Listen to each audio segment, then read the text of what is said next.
নমস্কার, আমি বিজয়। আপনারা শুনছেন ঝরাপাতা ইউটিউব চ্যানেল। বাংলা এবং বিশ্ব সাহিত্যের বেশ কিছু রোমাঞ্চকর এবং গোয়েন্দা কাহিনীতে মোড়া আমাদের বিশেষ নিবেদন। আজকের পর্বে শুনবেন স্যার আর্থার কোনান ডয়েলের শার্লক হোমসের কাহিনী the adventure of the Reigate squire. Sir Arthur Conan Doyle বিশ্ব সাহিত্যের এক অবিস্মরণীয় ব্যক্তিত্ব। আজকের গল্প the Reigate squire June 1893 Strand ম্যাগাজিনে প্রথম প্রকাশিত হয় দ্য রেইগেট স্কোয়ার নামে।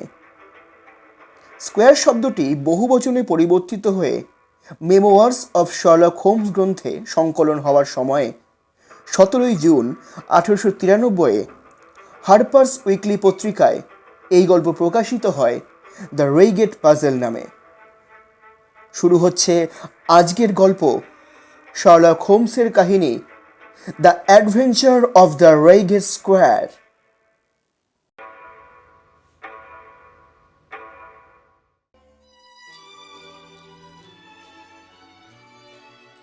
1887 সালের এমনই এক বসন্তকালে শরীর ভেঙে পড়ে শার্লক হোমসের।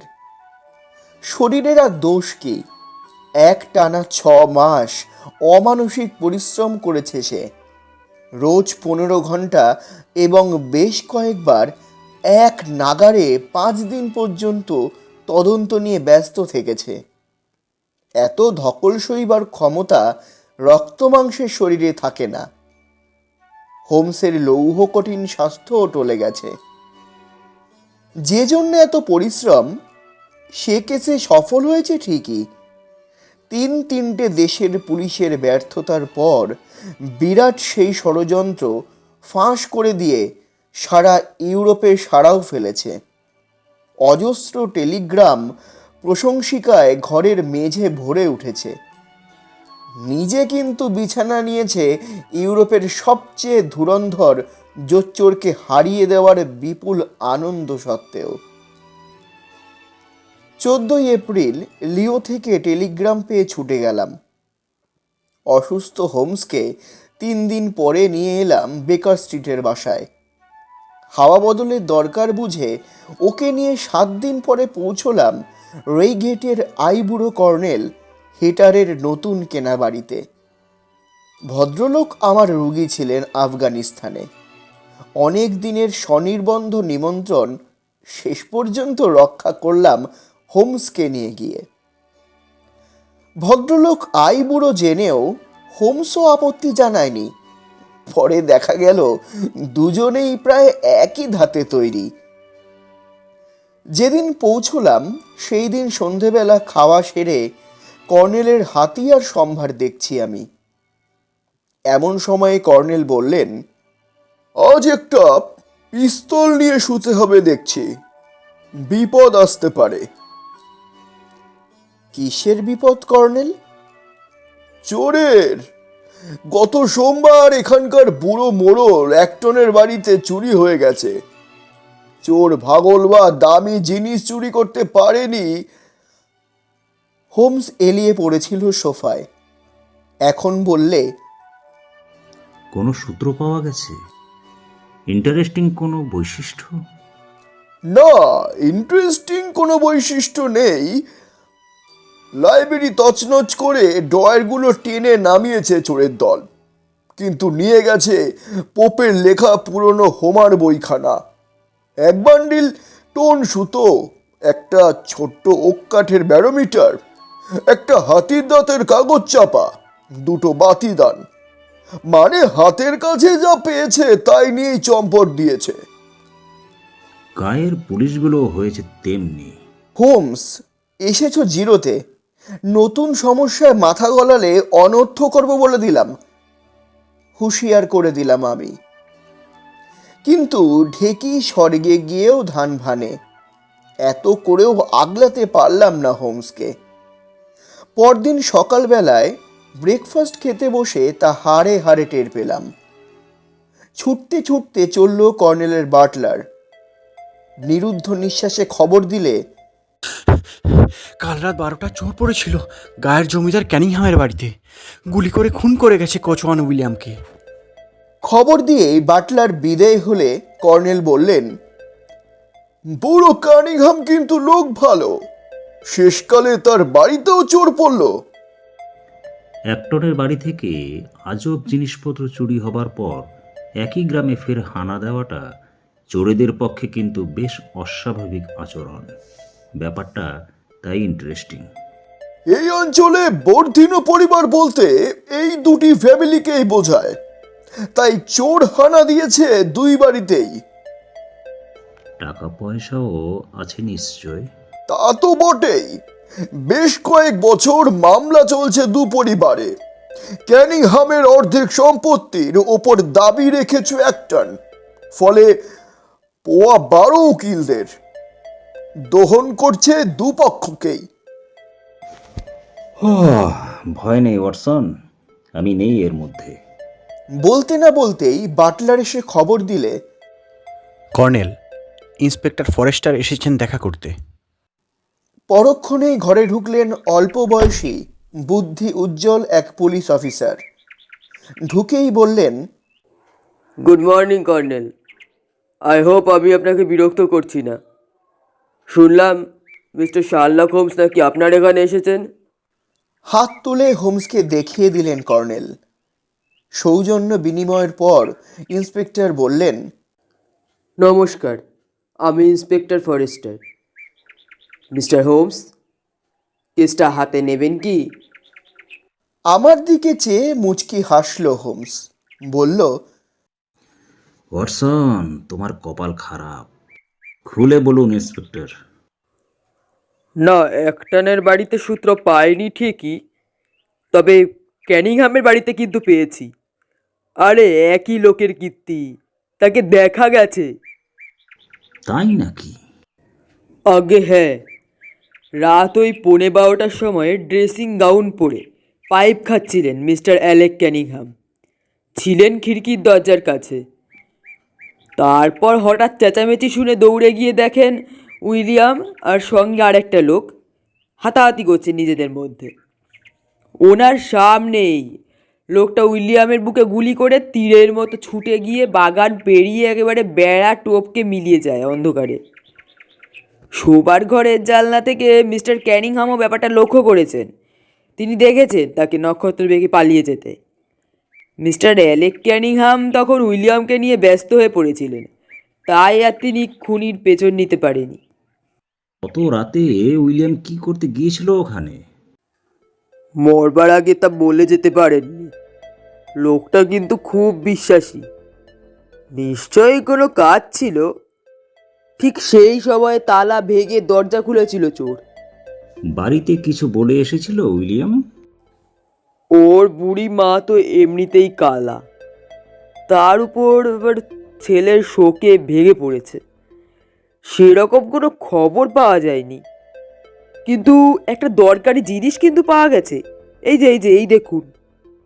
বলে নোট বইয়ের একটা ছেঁড়া পাতা হাঁটুর ওপর বিছিয়ে ধরলেন ইন্সপেক্টর। নিহত ব্যক্তির মুঠোর মধ্যে পাওয়া গেছে। কোনটা ছিঁড়ে হাতের মুঠোয় থেকে গেছে। যে সময়ের কথা এখানে বলা হচ্ছে সেই সময়েই মনে হচ্ছে উইলিয়াম মারা গিয়েছে। মনে হয় কারুর সঙ্গে দেখা করার কথা ছিল। কাগজটা হাতে নিল হোমস। হুবহু প্রতিলিপি দিচ্ছি নিচে। 12:15 নাগাদ জানতে পারবে যা হয়তো। ইন্সপেক্টর বললেন, আর একটা সম্ভাবনা থাকছে। ওই উইলিয়াম হয়তো চোর মহাপ্রভুর স্যাঙাত।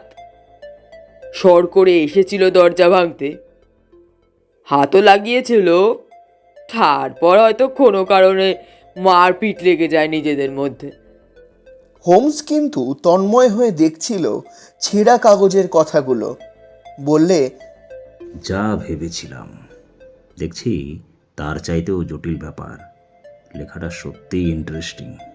বলে দুই করতলে মুখ ঢেকে বসে রইল কিছুক্ষণ। বিখ্যাত অপরাধ বিশেষজ্ঞকে এইভাবে চিন্তিত হতে দেখে হাসি ফুটল ইন্সপেক্টরের ঠোঁটে। কিছুক্ষণ পরেই কিন্তু ছিলে ছেঁড়া ধনুকের মতো চেয়ার থেকে ছিটকে গেল হোমস। অবাক হয়ে গেলাম ওর মুখচ্ছবি দেখে।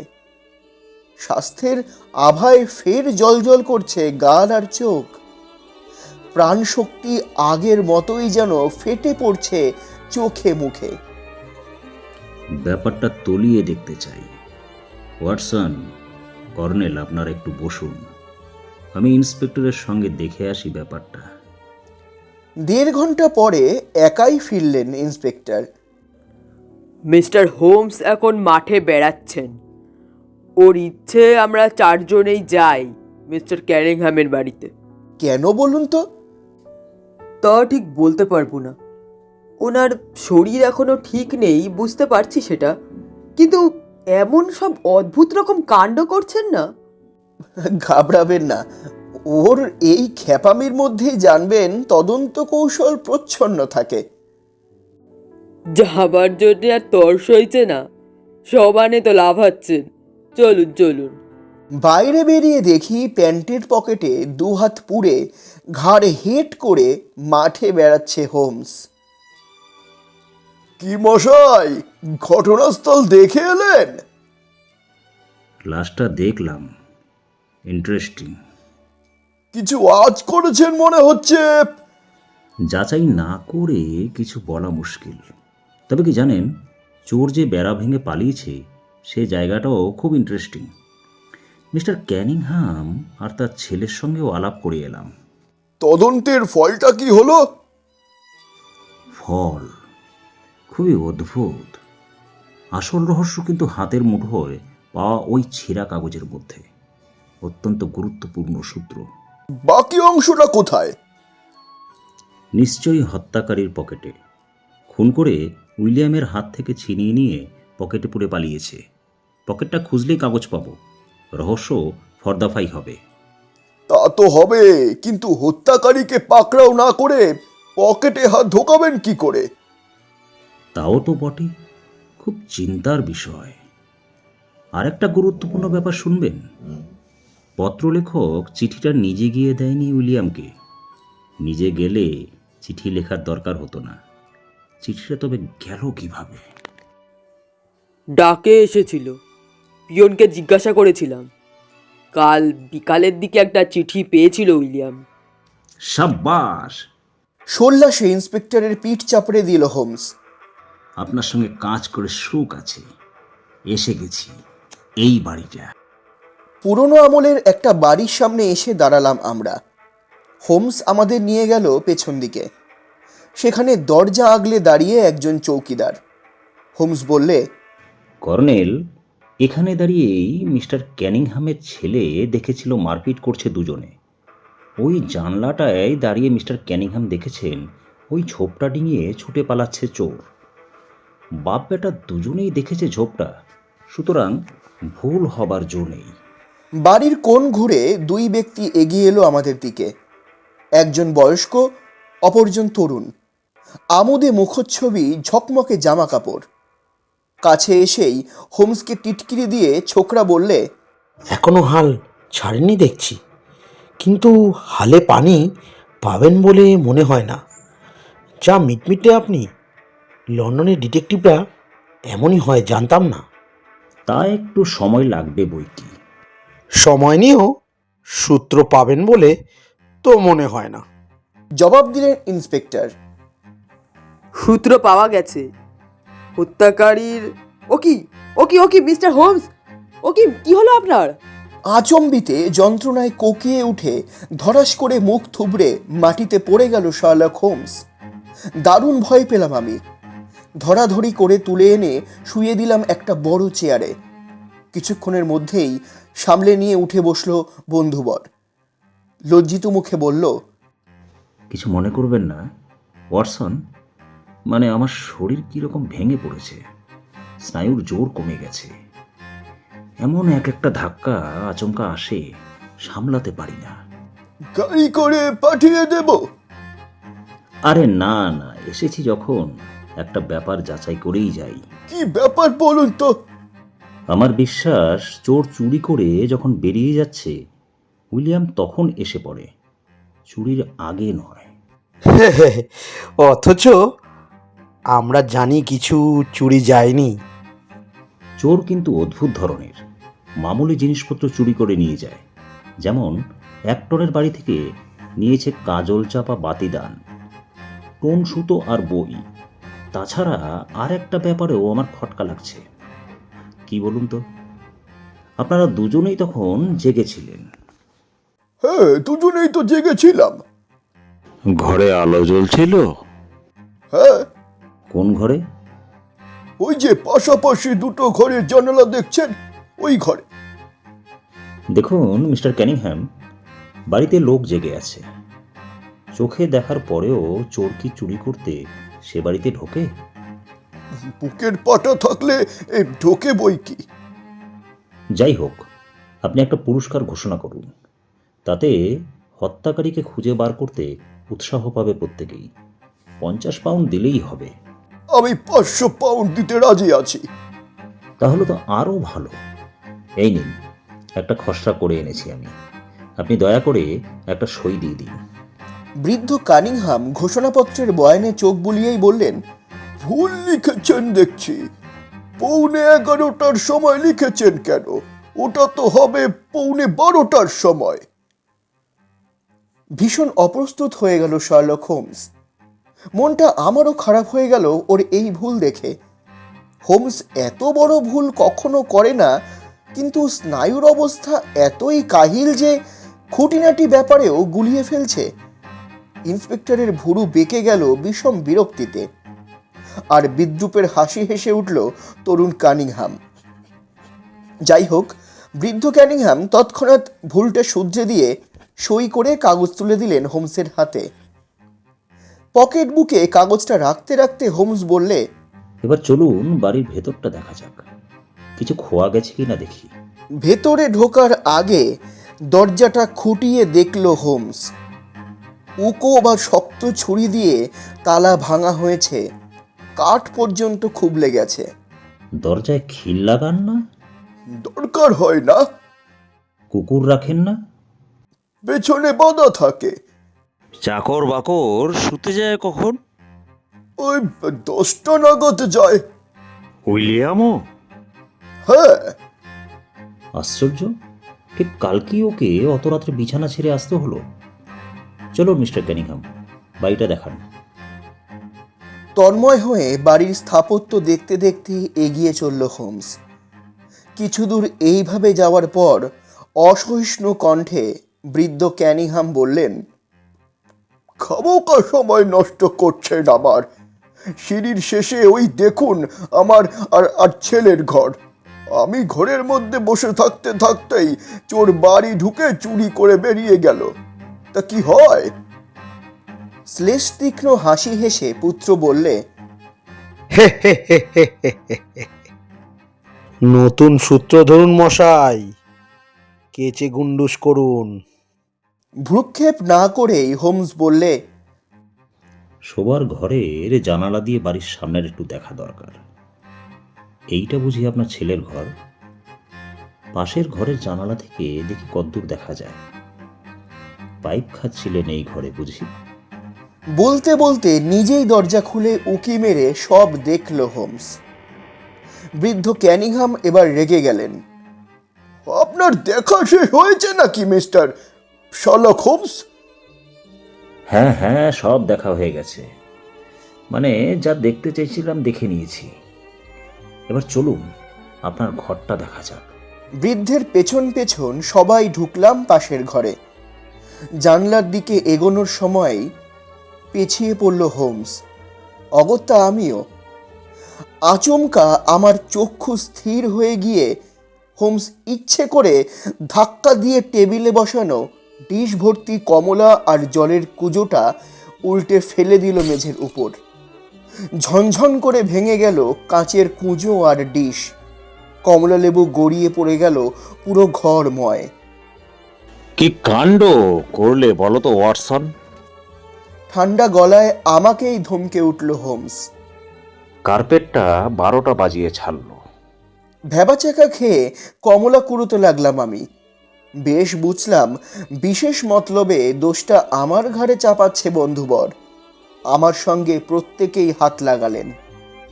কমলা কুড়িয়ে এনে টেবিলটাকে সোজা করে বসালেন। তারপরেই সবিস্ময়ে বললেন ইন্সপেক্টর, এ কি, মিস্টার হোমস কোথায়? শার্লক হোমস ঘরে নেই, বেমালুম উধাও।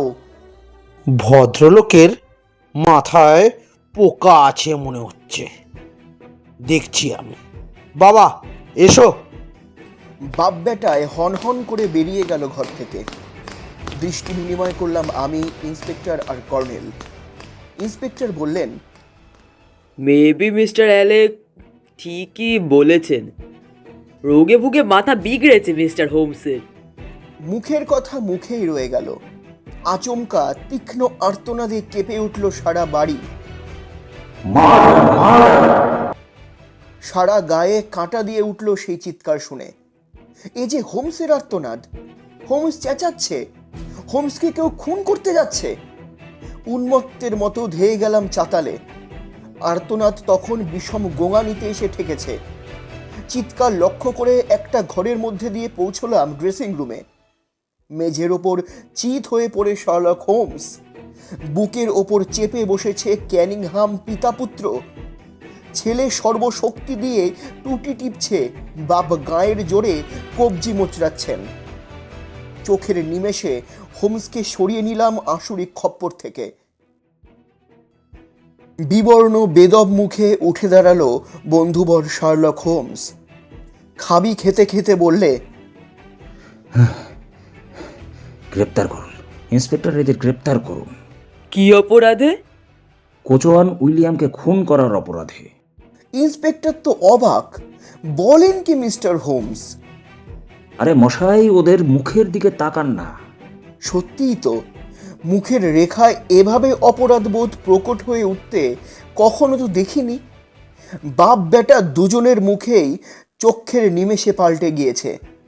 বৃদ্ধ যেন ভেঙে পড়েছেন, ক্ষোভে দুঃখে বিমর্ষ হয়ে পড়েছেন। আর ছেলের স্পর্ধিত মুখচ্ছবি অকস্মাৎ ভয়ঙ্কর বন্য জিঘাংসায় ছেয়ে গেছে। কালো চোখে ঝিলিক দিচ্ছে আদিম হিংস্রতা। বিকৃত বিকট হয়ে গেছে সুন্দর মুখখানা। ইন্সপেক্টর একটা কথাও না বলে বাইরে গিয়ে বাঁশি বাজাতেই ছুটে এলো দুজন চৌকিদার। মিস্টার ক্যানিংহাম, আমি নিরুপায়। ও কি ফেলে দিন, ওটা ফেলে দিন, ফেলে বলতে দিন। বলতেই এক ঝটকায় অ্যালেক ক্যানিংহ্যামের হাত থেকে সবে টেনে আনা রিভলভারটা ছিটকে ফেলে দিলেন মেঝেতে। সঙ্গে সঙ্গে পা দিয়ে রিভলভার চেপে ধরল হোমস। বলল, ভালো হলো, মামলা চলার সময় কাজে লাগবে। আর এই দেখুন, এর খোঁজেই এখানে আসা। বলে এক টুকরো দলা পাকানো কাগজ নাড়তে লাগলো আমাদের সামনে। এটা ওই কোন ছেঁড়া চিঠির উধাও অংশটা না? হ্যাঁ, এটা পেলেন কোথায়? যেখানে ছিল জানতাম সেইখানে। কর্নেল, ওয়াটসনকে নিয়ে দয়া করে বাড়ি যান। 1 ঘন্টার মধ্যে খাবার টেবিলে দেখা হবে। আপাতত কয়েদিদের সঙ্গে দুটো কথা বলবো। কথা রাখলো হোমস। ঠিক একটার সময় খর্বকায় এক বয়স্ক ভদ্রলোককে নিয়ে ঢুকলো কর্নেলের ঘরে। ভদ্রলোকের নাম মিস্টার অ্যাক্টন। পরিচয় করিয়ে দিল হোমস। এর বাড়িতেই চোর অত কষ্ট করে হানা দেওয়ার পর অদ্ভুত কয়েকটা জিনিস নিয়ে পগার পার হয়েছিল। বলল, কর্নেল, রহস্য ব্যাখ্যা করার সময়ে মিস্টার অ্যাক্টনকে সামনে রাখতে চাই। তার আগে একটু ব্র্যান্ডি দিন। সাংঘাতিক ধকল গেছে শরীরের উপর দিয়ে। স্নায়ু খুব চোট খেয়েছে দেখছি। ও ব্যাপারটা যথাসময়ে শুনবেন। একটা কথা আগেই বলে রাখি, সফল গোয়েন্দার উচিত এক ঝুড়ি বাজে আর কাজের তথ্য থেকে ঠিক কাজের তথ্যগুলোকে বেছে নিয়ে বাজে তথ্যকে ফেলে দেওয়া। আরে এই ক্ষমতা যে গোয়েন্দার নেই, সে বিভ্রান্ত হয়ে পড়ে। উপর্যুপরি ঘটনার স্রোতে চিন্তাধারা বয়ে যায় বিপথে। এই কেসে গোড়া থেকেই আমার মন আটকে গিয়েছিল নিহত ব্যক্তির হাতের মুঠোয় পাওয়া চিঠির কোণটার উপর। বেশ বুঝেছিলাম রহস্যের চাবিকাঠি রয়েছে ওর মধ্যেই। বিশদ ব্যাখ্যার আগে অ্যালেক ক্যানিংহাম ছোকরার জবানবন্দির একটা বৈষম্য আপনাদের সামনে তুলে ধরতে চাই। ছোকরা দেখেছে নাকি চোর ওর সামনেই উইলিয়ামকে বুকে গুলি করে নক্ষত্র বেগে পালিয়েছে। আর তাই যদি হয়, তাহলে ধরাশায়ী উইলিয়ামের হাতের মুঠো থেকে চিঠি খাবলে নিয়ে এসে যায়নি? কে নিল তাহলে? নিশ্চয়ই অ্যালেক ছোকরা নিজে, কেননা তার বাবা চাকর বাকরদের নিয়ে নিচে নামার আগে বেশ খানিকটা সময় সে পেয়েছিল। এই বৈষম্যটুকু ইন্সপেক্টরের মাথায় আসেনি, কেননা উনি প্রথম থেকেই ধরে নিয়েছিলেন সর্ষের মধ্যে ভূত থাকে না, জমিদার কখনো খুনি হয় না। আমি কিন্তু ধরা বাঁধার সিদ্ধান্ত নিয়ে কখনো তদন্তে নামি না, আগে থেকেই অমুকটাকে অসম্ভব ভেবে বসি না, চোখ কান খোলা থাকে। যাক, চিঠির কোনটা পরীক্ষা করতে গিয়েই পুরো ব্যাপারটা স্পষ্ট হয়ে গেল আমার কাছে। সত্যি অসাধারণ এই ছেঁড়া কোনটা, বৈশিষ্ট্যটা লক্ষ্য করেছেন? লেখার ধাঁচটা একটু অদ্ভুত বটে। আরে মশাই, একটু খুঁটিয়ে দেখলেই বুঝবেন, লেখাটা দুজনের হাতে লেখা, একজনের হাতে নয়। 12টা পারবে আর যা, এই 3টে শব্দ, বাদ বাকি সব শব্দের চেয়ে আলাদা। হাতের লেখা বিশ্লেষণ করলেই তো রহস্যটা ধরা যায়। সত্যিই তো, কিন্তু কেন মিস্টার হোমস একই চিঠি দুজনে লিখতে গেল কেন? উদ্দেশ্য শুভ নয় বলে, দুজনের একজন অপরজনকে বিশ্বাস করে না বলে। তাই সে চেয়েছিল ষড়যন্ত্রের মধ্যে তাকেও জড়িয়ে রাখতে। পৌনে, নাগাদ, জানতে আর হয়তো, এই শব্দগুলো যে লিখেছে মূল চক্রী সেই, নাটের গুরু বলতে পারেন। কি করে বুঝলেন? হাতের লেখা থেকে চরিত্র ধরা যায়। এইমাত্র যে শব্দগুলো বললাম, দেখুন সেগুলো কত শক্ত হাতে স্পষ্ট লেখা। আগে সে জোরালো হাতে লিখে গেছে, মাঝে 2 জায়গায় ফাঁক রেখে গেছে, ফলে জায়গা কম থাকায় 12টা শব্দকে বেশ ঠেসে ঠুসে লিখতে হয়েছে 2 নম্বর চক্রীকে। এ থেকেই বোঝা যাচ্ছে প্রথম বয়ান রচনা করেছে যে নাটের গুরু, সে খুনের পরিকল্পনা তারই মাথা থেকে বেরিয়েছে। চমৎকার বললেন তো। তারপর দেখুন, হাতের লেখায় যারা বিশেষজ্ঞ, তারা লেখা দেখলে লেখকের বয়স সঠিকভাবে আঁচ করতে পারে। বুড়ো হলে হাতের লেখা কাঁপা কাঁপা হয় ঠিকই, আবার অসুস্থ শরীরে জোয়ান লোকে লিখলেও তাই হয়। এটা একটা ব্যতিক্রম। কিন্তু এই ক্ষেত্রে দেখুন, একজনের হাতের লেখা স্পষ্ট, জোরদার, অপরজনের লেখা যেন মেরুদণ্ড ভাঙা অথচ স্পষ্ট। এ থেকেই পরিষ্কার বোঝা যায় প্রথমজন যুবা পুরুষ, দ্বিতীয়জন বৃদ্ধ কিন্তু অশক্ত নয়। টয়ের টিকিটা দেখেছেন কত স্পষ্ট? চমৎকার চমৎকার। এবার আসছি আরো সূক্ষ্ম বিশ্লেষণে। দুটো হাতের লেখায় বেশ মিল আছে। রক্তের সম্পর্ক থাকলে যা হয়, একই ফ্যামিলিতে একাধিক ব্যক্তির মধ্যে যে মিল দেখা যায়, এই 2 ব্যক্তির হাতের লেখায় সেই মিল অতি সুস্পষ্ট। যেমন বর্গীর জ। এরকম আরও 23টা বিশ্লেষণ পদ্ধতি আছে, কিন্তু সেসব বিশেষজ্ঞদের শুনতে ভালো লাগবে, আপনাদের ভালো লাগবে না। যাই হোক, এইসব যুক্তিসিদ্ধ সিদ্ধান্ত থেকে স্পষ্ট বুঝলাম চিঠিটার যুগ্ম লেখক ক্যানিংহ্যাম পিতাপুত্র। ধারণাটা যাচাই করার জন্য লাশ দেখতে গিয়ে সন্দেহটা আরো দৃঢ় হলো। অ্যালেক ছোকরা বলেছে ধস্তাধস্তি করতে করতে উইলিয়ামের বুকে গুলি করে চোর। অত কাছ থেকে গুলি করলে পোশাকে বারুদের দাগ থাকত, কিন্তু নিহত ব্যক্তির বুকে সে দাগ নেই। তার মানে কম করে 4 ফুট দূর থেকে গুলি করা হয়েছে। সুতরাং অ্যালেক ছোকরা কাঁচা মিথ্যে বলছে, আর একটা ব্যাপারে আবার বাপ বেটা দুজনেই মিথ্যে বলছে। চোরকে নাকি দুজনেই দেখেছেন বিশেষ একটা ঝোঁক পেরিয়ে পালাতে। সেখানে গিয়ে দেখলাম একটা তলা ভিজে নালা রয়েছে, অথচ ভেজা কাদায় কারোর পায়ের ছাপ নেই। এ থেকেই সন্দেহাতীতভাবে বুঝলাম ঘটনাস্থলে বাইরের লোক কেউ আসেনি। এরপর অদ্ভুত কাণ্ড কারখানার কারণটা ভাবতে বসলাম। প্রথমে খটকা লাগলো মিস্টার অ্যাক্টনের বাড়ির আজব জিনিসপত্র চুরি যাওয়ার ব্যাপারটায়। কর্নেলের মুখে যখনই শুনলাম মিস্টার অ্যাক্টনের সঙ্গে মিস্টার ক্যানিংহ্যামের মোকদ্দমা চলছে বিষয় সম্পত্তির ব্যাপারে, সঙ্গে সঙ্গে বুঝে নিলাম আসল ব্যাপারটা কি।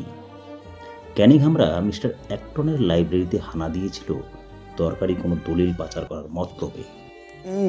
ধরেছেন ঠিক। কাগজটা কিন্তু সলিসিটরের সিন্ধুকে রেখেছিলাম বলেই বেঁচে গেলাম এ যাত্রায়। এ কাগজ যতক্ষণ আমার কাছে, ততক্ষণ ওদের সম্পত্তির অর্ধেকের ওপর আমার দাবি নস্যাৎ করবার ক্ষমতা কারুর নেই। মুচকি হেসে হোমস বললে, দলিল না পেয়ে বেচারিরা হতাশ হয়ে ঠিক করলে যা হয় কিছু চুরি করে নিয়ে যেতে হবে, লোকে যাতে ভাবে ছিচকে চোর পড়েছিল বাড়িতে। আমি কিন্তু তাতে ভুললাম না। তাই কোন ছেঁড়া চিঠিখানা উদ্ধার করার জন্য উঠে পড়ে লাগলাম অ্যালেক ক্যানিংহামেরই ড্রেসিং গাউনের পকেট থেকে। কেননা ড্রেসিং গাউন পরেই ছোকরা খুন করেছে বাটলারকে, মুঠো থেকে ছিনিয়ে নিয়েছে চিঠিটা, গুজে রেখেছে পকেটে। দল বেঁধে বাড়ি গিয়েছিলাম ওই মতলবেই। বাড়ির বাইরে দেখা হয়ে গেল ক্যানিংহাম বাপ বেটার সঙ্গে। ঠিক এই সময়ে বোকার মতো মোক্ষম সূত্রটার কথা বলতে গেলে ইন্সপেক্টর। দেখলাম সর্বনাশ হতে চলেছে। ছেঁড়া চিঠির ব্যাপারটা যদি ওদের মনে করিয়ে দেওয়া হয় তাহলে তৎক্ষণাৎ তা সরিয়ে ফেলবে, নয়তো নষ্ট করে ফেলবে। তাই ইন্সপেক্টর কথা শেষ করবার আগেই আমি মূর্ছা গেলাম, কথার মোড় অন্যদিকে ঘুরিয়ে দিলাম। বলেন কি মশাই, মূর্ছাটা তাহলে অভিনয়? তাজ্জব হয়ে আমি বললাম, চমৎকার অভিনয় বলতে হবে তোমার শার্লক। আমি ডাক্তার মানুষ, আমি শুদ্ধ বোকা বেনে গেছিলাম জানো। অভিনয় জিনিসটা অনেক সময় কাজে লেগে যায়। যাই হোক, সুস্থ হয়ে উঠে বসে আবার একটা চাল চাললাম। কায়দা করে বুড়ো ক্যানিংহ্যামকে 12টা শব্দ লিখিয়ে নিলাম, যাতে চিঠির ছেঁড়া কোণে লেখা 12টা শব্দের সঙ্গে মিলিয়ে দেখতে পারি। ইস, কি উজবুক আমি শার্লক। ভায়া ওয়াটসন, আমার সাংঘাতিক ভুল দেখে তুমি যে মরমে মরে গিয়েছিলে তা তোমার কালো মুখ দেখেই বুঝেছিলাম। আমি দুঃখিত। যাই হোক, ওপরে গিয়ে ছুতোনাতা করে ঘরে ঢুকে দেখে নিলাম দরজার পাশে ঝুলছে যার খোঁজে আসা সেই ড্রেসিং গাউন। আপনাদের অন্যমনস্ক করে দেওয়ার জন্য টেবিল উল্টে ফেলে দিয়ে গেলাম ড্রেসিং গাউনের পকেট হাতড়াতে। ঈপ্সিত বস্তু সবে উদ্ধার করেছি, এমন সময় বাঘের মতো আমার উপর ঝাঁপিয়ে পড়ল বাপ বেটা। আপনারা না এসে পড়লে নির্ঘাত খুন করে ফেলতো আমাকে। এখনো গলা টন টন করছে, কবজি টাটিয়ে রয়েছে। হাতে নাতে ধরা হয়ে যাওয়ায় অতখানি মরিয়া হয়ে উঠেছিল দুই মূর্তিমান। পরে বুড়ো কানিংহ্যামের পেট থেকে সব কথা টেনে বার করলাম। ছেলেটা খোদ শয়তান বললেই চলে। হাতে রিভলভার পেলে হয় আত্মহত্যা নয় আর একটা নরহত্যা পর্যন্ত করে বসতে পারে। বুড়োর মুখে শুনলাম মিস্টার অ্যাক্টনের বাড়িতে ওদের নৈশ অভিযান উইলিয়াম দেখে ফেলেছিল, পেছন পেছন গিয়েছিল এবং পরে এই নিয়ে ব্ল্যাকমেল করতে শুরু করে। সব ফাঁস করে দেওয়ার হুমকি দেখিয়ে টাকা আদায়ের চেষ্টা করে। অ্যালেক ছোকরার গাটে গাটে বুদ্ধি। সে দেখলে চোরের আতঙ্কে সারা গা তটস্থ।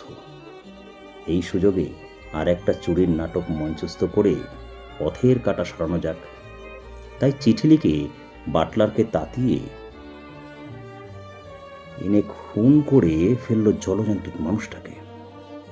রাতের অন্ধকারে মুঠোর মধ্যে চিঠির কোণ যে রয়ে গেল খেয়াল হয়নি। ড্রেসিং গাউনের পকেটটাও বোধহয় আর দেখেননি।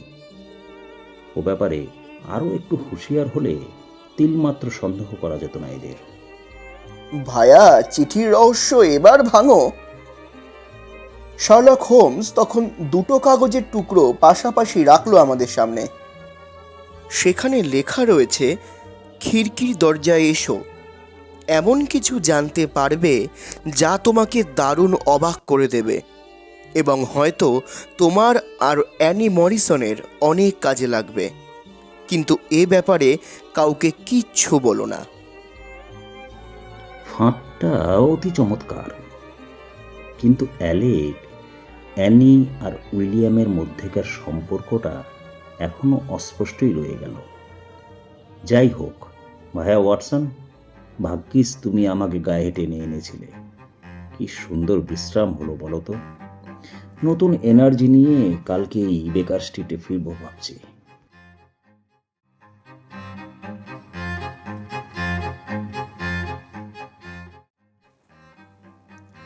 শুনছিলেন স্যার আর্থার কোনান ডয়েলের রচনা শার্লক হোমসের কাহিনী Sherlock Holmes and the adventure of the Reigate squire. গল্প পাঠে ডক্টর ওয়াটসন, বৃদ্ধ কানিংহাম এবং কর্নেল হাইটার অ্যাক্টনের ভূমিকায় আমি Bijoy. Sherlock Holmes Sukhendu Debnath, butler Siddhartha Adhikari, inspector Forrester Tithi Chakraborty, Alec Cunningham Debabrata Majumdar. সমগ্র পরিচালনা এবং পরিকল্পনা সাহস ক্রিয়েশন। আবহ নির্মাণ তরঙ্গ দ্য আল্টিমেট মিউজিক। প্রচার অলঙ্করণ চারুলিপি। প্রযোজনা স্টাডি একাডেমি। দেখা হচ্ছে আগামী সপ্তাহে নতুন আরেকটি ভিডিও নিয়ে, শুধুমাত্র ঝরাপাতা ইউটিউব চ্যানেলে। ঝরাপাতা, কবিতার ও গল্পের কথা বিজয়ের সঙ্গে। চ্যানেলটি এখনও সাবস্ক্রাইব না করলে সাবস্ক্রাইব করে পাশে থাকুন আমাদের নতুন নতুন ভিডিও পেতে। দেখা হচ্ছে আগামী সপ্তাহে। সকলকে অসংখ্য ধন্যবাদ।